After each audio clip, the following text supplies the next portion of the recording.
All right, everybody. I've got a special guest with me today, a special interview with one of our newest coaches, and I'm going to let him tell his story and a little bit about himself, and let him kick us off. The newest dragon of the team. What is your name? Hey guys, happy to be here. My name is Robby Hot Sauce Moss, and I've been a kickboxer for many years and a competitor in HYROX for the last couple of years as well. And I've been coaching since I was, well, probably coming up on 10 years now, actually. Actually, maybe 10 more than years. that. You got a decade of experience. This is awesome. What got you into coaching over 10 years ago? You know what? I was kind of just I fell into it purely by chance when I started with Taekwondo when I was 6 years old, and I did that until I was 18. But I started coaching the kids when I was 16 years old, and from there moved into kickboxing and Muay Thai. And before you knew it, I was coaching that as well, and that led me into like coaching like regular fitness classes, more like the fit style we have here, as well as teaching martial arts. And it was through just that, and it was purely, volunteer for fun for a long time, where I realized, oh, you know what, this actually makes me really happy. Maybe I should try to like pursue this as an actual career, not something I'm just doing on the side. And went to school for it instead, changed my whole trajectory, and pursued that as well. I mean, changed trajectory because I didn't have one because I didn't know what I wanted to do, and then so I was in school for psychology or something like that because that's what you do when you're 18 with no idea. And then Yeah. I transitioned into more of a focused career oriented program and did a co-op, started coaching, and the rest is history.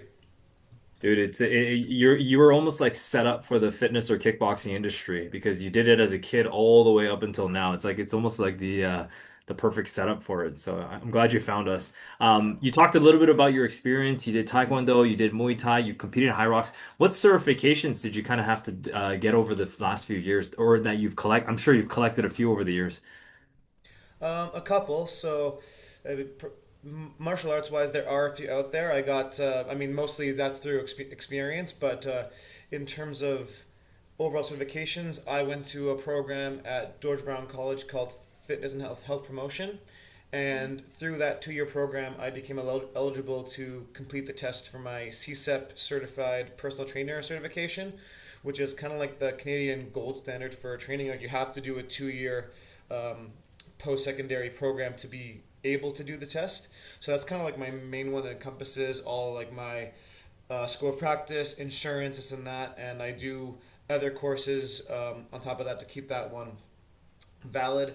I've also done an ISSA nutrition coach certification program, um, a certified conditioning coach certification through a company called Bioforce, which is run by Joel Jameson, who is like a conditioning coach for a lot of high level athletes, including Demetrius Johnson, former UFC flyweights, greatest of all time. So that was a great course to do. And I've also done like HYROX specific courses recently to become, like the HYROX performance coach, just to expand my knowledge and, put people at ease where it's like I know what I'm talking about. Not only have I done it, I have invested the time to do a course and learn everything I could about it Yeah, to help absolutely. everybody get ready.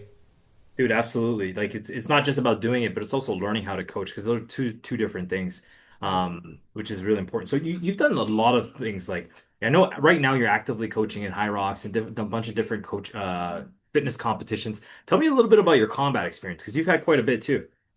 Yeah, so I mean, like I even went to this wasn't necessarily combat. My first real taste of competition was in Taekwondo when I was hold on, I'm aging myself. I was 16 years old. Me and a bunch of people from my old school went to South Korea, not North Korea, obviously, South Korea for an international Taekwondo competition. It wasn't fighting based because my school wasn't the most competitive in that sense. We did like patterns and all that stuff. But we that was my first taste of competing on like a pretty big stage, and that was a lot of fun. A couple years after that, when I started going into Muay Thai, I didn't really initially have any desire to like fight per se. I just really wanted to get in better shape. And then partway through, one of the owner of the gym, head coach, asked me if I was interested in trying to do a fight, and honestly, I just like it wasn't even a thought. I was just like, yeah, I do. I didn't even know I was competitive until like that moment. Started off, I mean, back in the day when I was in my early 20s, you were allowed to do like demo fights. Like, so, like, they're smokers, in house competitions at the gym where it's probably 16-ounce gloves, no real winner or loser. You can tell who would have won, who would have lost, whatever, but there's nothing going on the record. That's how I started out, did more of those than I can probably remember to count at this point, and then eventually got into sanctioned fights. I fought for WKF and Wacko a little bit. And around the time that MTO kind of took over everything is kind of when I ended up stopping. Not because I wanted to, but because I was suddenly in school. Like was growing up in Markham, but going to school in Toronto, so the commute was a lot, and I would get home and I would coach classes or do a part-time job, and I would was fighting a lot less. So I ended up with a amateur Muay Thai record of roughly 8 wins, 3 losses before like I stopped, and then probably 4 years after I like had stopped, I let time go by, realized I was missing something, and tried to get back into the ring again because I was still in shape. I was like I must have been like 25 at this point, so I started off pretty young, plenty of time, and I was like trying to get back into it. Um, and that was 2020 when I decided to get Mm. back into the ring, and the world shut down, and my fight got canceled, and then I just like then nothing really happened, so I haven't really fought since. Actually, coming up on 2016, so Yeah. August of this year, it'll be 10 years since my last Yeah. actual sanctioned Muay Thai fight, which Yeah. is crazy. Yeah. That's crazy. But you know what? I don't, because you were competitive, you can always tell when somebody's competitive when they continue to challenge themselves with new things. And it sounds like you've picked up other competitive endeavors as well, like HYROX. But Yeah. for anyone that doesn't know what HYROX is, because we got clients that it's new, probably heard of it. Well, what can you share about what it is and why is it blowing up right now? That's a great question. So it is a functional fitness race event, whatever you want to call it, and it's always going to be the same. It's standardized. It's set up. They rent out these convention centers in the biggest cities in the world, so there's a lot of space, and they set up 8 functional exercise stations. And a loop around the center. In Toronto's case, the Enercare Center. It's the biggest one we have in the GTHA, and you run loops around the perimeter of that until you hit a kilometer, and then you enter into what's called the rock zone, which is like the kind of middle area that houses all the functional fitness stations. Those stations are always the same. It's going to be your 1,000-meter ski, your 50-meter sled push, 50-meter sled pull, your 80 meters of burpee broad jumps, your 1,000 meters of the rower, 200-meter farmer carry with kettlebells, 100 meters of sandbag walking lunges, and then 100 wall balls. There are different divisions, but the race is always the same. The only differences are weights at some of those stations. So it doesn't really matter what division you do. The ski, the rower, the burpee broad jumps will always be the same. The only way you get a break is if you do them in like doubles where you can share the workload. But other than that, like the race is the same, distance is the same, just different weights for different people of different levels. And to further pivot off your question of why it's blowing up, it what I've noticed is that it gives people either a chance to relive their glory days of being competitive athletes or give some people that experience for the very first time.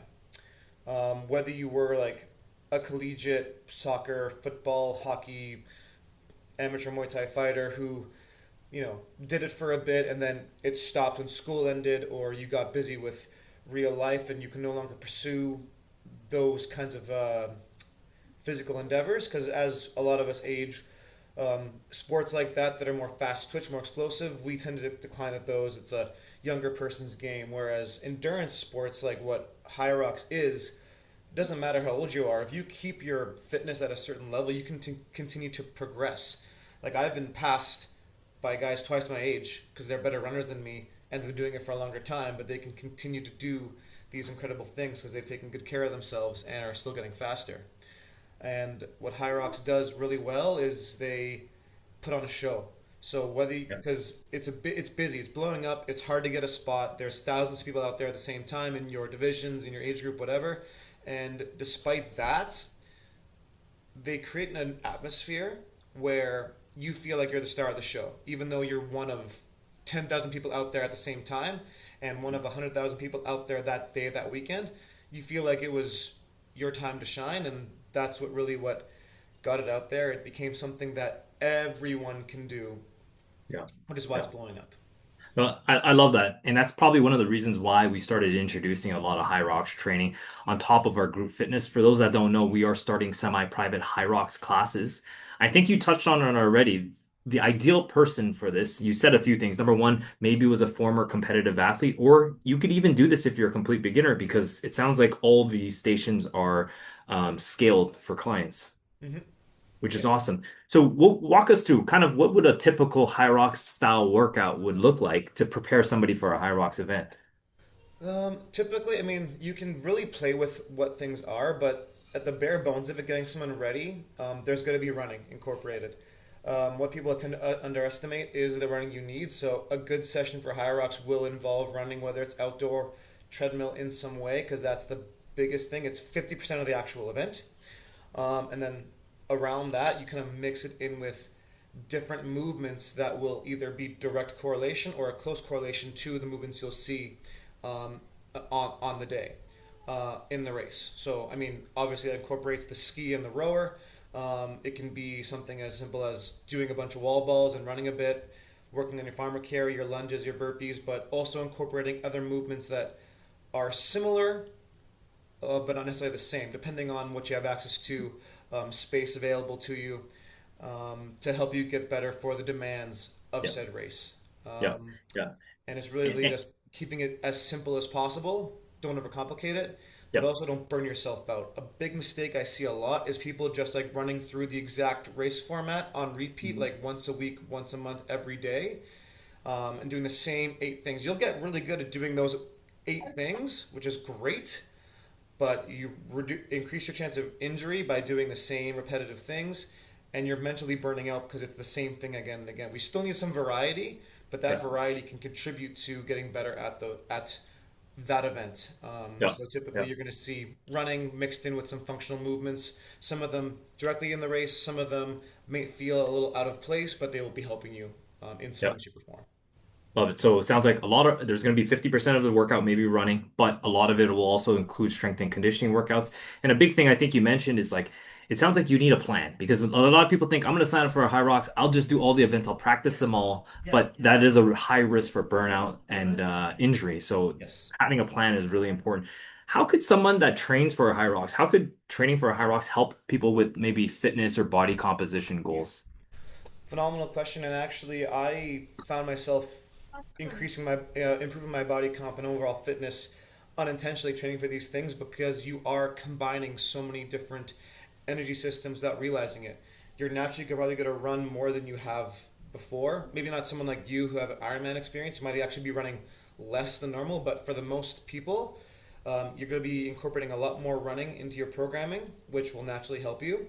And then you also incorporate strength training as well, plus these functional strength and conditioning style movements like the sleds and the ergs and wall balls, which is full body as well. And burpees will always change your body, and lunges are the Yeah, most foundational movements you can do. So just by incorporating this style of training and incorporating your aerobic, anaerobic, and muscular energy systems, you're taxing all of those in like one workout a couple times a week.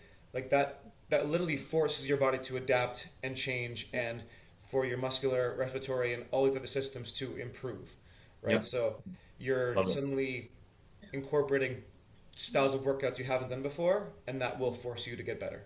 Yeah, love it, love it. So just to remind everybody, we are hosting new High Rocks classes starting next week, which Robbie will be running. So great way to exactly what he said, challenge your body in different ways, challenge that aerobic system, the muscular system, but also prepare for an event and make you feel like a rock star, which is kind of like sometimes the feeling that we miss. Sometimes we kind of train all day, but we don't have that big goal at the very end. So this is a fun one to do. I know we have.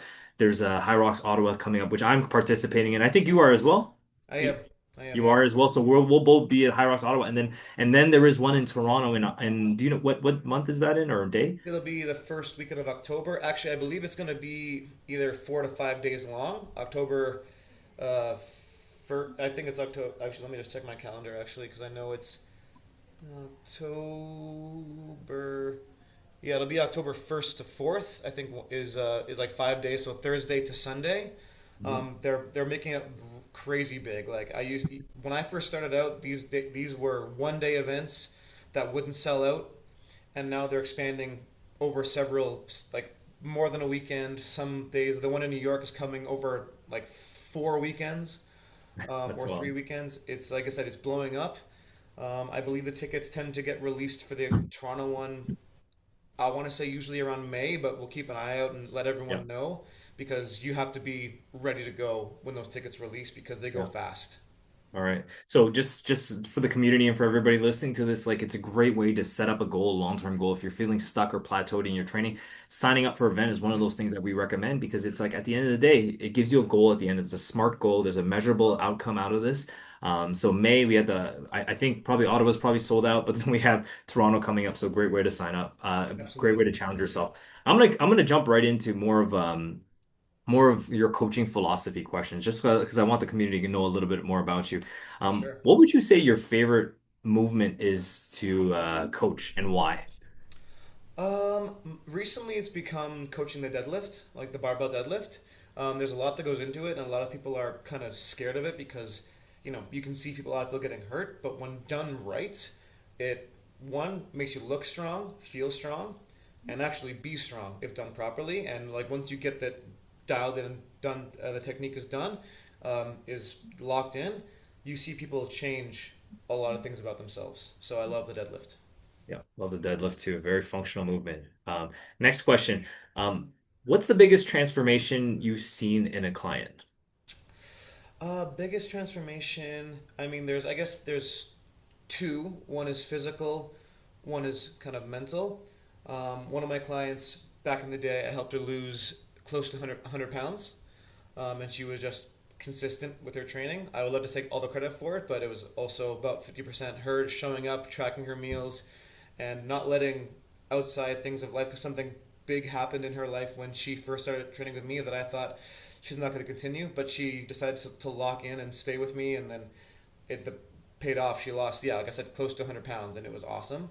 Yeah. The other big one was a different client that, it was actually related to HYROX, where she wanted to try it but wasn't sure, and then she locked in with me. We got really good. We got really good at it, and then she did it, and now she's done, I think, almost as many races as I have. She's gone to other places without me, done it all on her own, done doubles, done it by herself, done the pro, and she went from like, and now she's like doing CrossFit events as well, right? It's Yeah. like, so she decided she found something she liked and just ran with it, and that was more like there was a physical change, but the mental one was like she unlocked this competitive nature she didn't know she had. That was a big one for me. Love that. Love that. We talk about this at Fight Fit. We provide people four C's. First thing is commitment. They got to commit to things. Then they build capability. Then they build confidence. And lastly, build courage. And it sounded like she went through that whole phase, has Yeah, the courage now to go to multiple events. yeah, Anyways, I just wanted to throw that in there because that is essentially our process with people. So love it.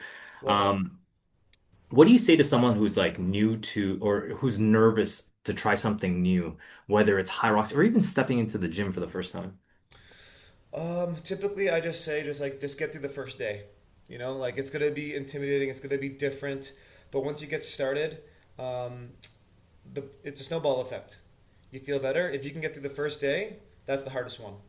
Yeah. That's my philosophy. It's simple. It's not groundbreaking or mind blowing by any means, but it's the thing that works. Get through the first day. Get through the first day. That's why we celebrate survivors so much. The first workout is the most important Yep, because one day one is better than more important than one day. So love that. absolutely. Um, Finish the sentence for me.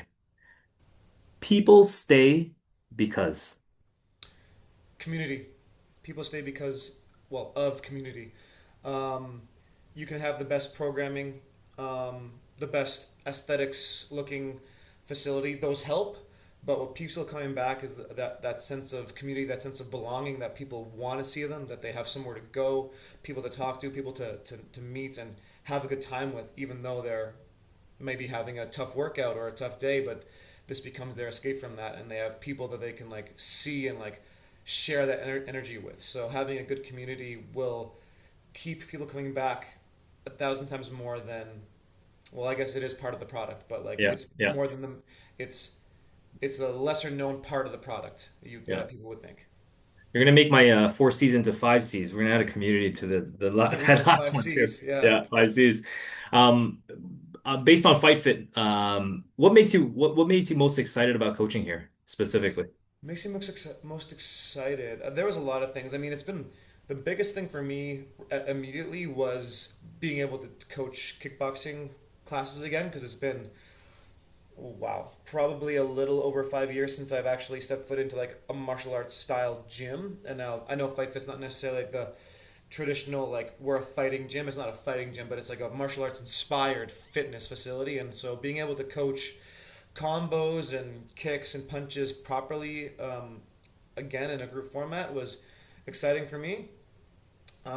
And what elevated that was when I got there, it was that sense of community. People, they show up. The coaches are all very friendly with the members. The members are friendly with each other. There's a sense of that people are not just there to work out; they're there to see people, and that for me is huge when it comes to coaching at a facility. There, it has that sense of community. So that's what I'm excited Absolutely. about the most now. Yeah. Awesome. Man, we're excited to have you, Robbie, for sure. I got one last question to you.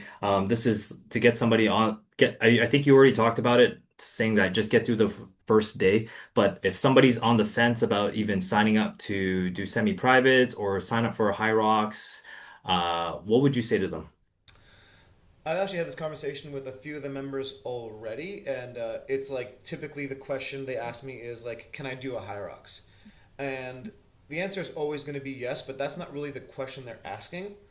People don't ask if they can do it because everyone can finish it. There's people who are in way worse shape than people at Fight Fit who complete HYROX. So everyone can finish. They're really asking, "Can I do well?" Right? And then typically your first time is not going to be your best time, and you might fall short of your expectations.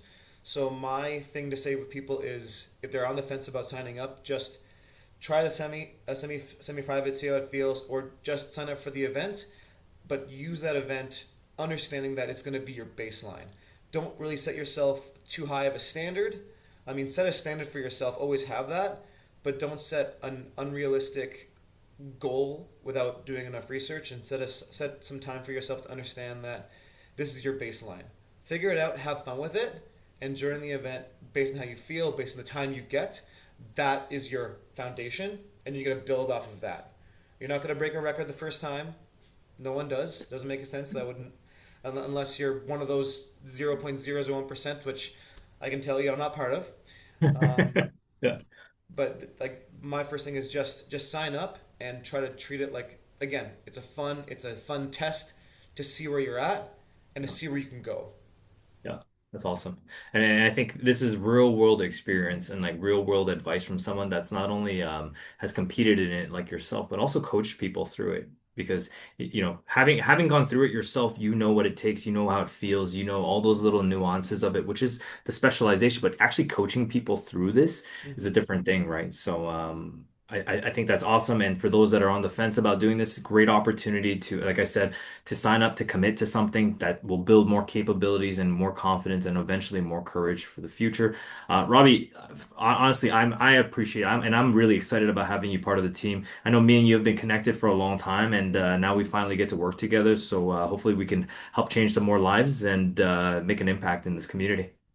I agree. It's a fun full circle moment to be here, and yeah, I think it's going to be a great opportunity for both of us to continue to elevate the members you've already cultivated at FightFit, get some new ones as well, and get people to try something that they've never done before. All right. Thanks so much, Robbie. Take care. My pleasure. Have a great one.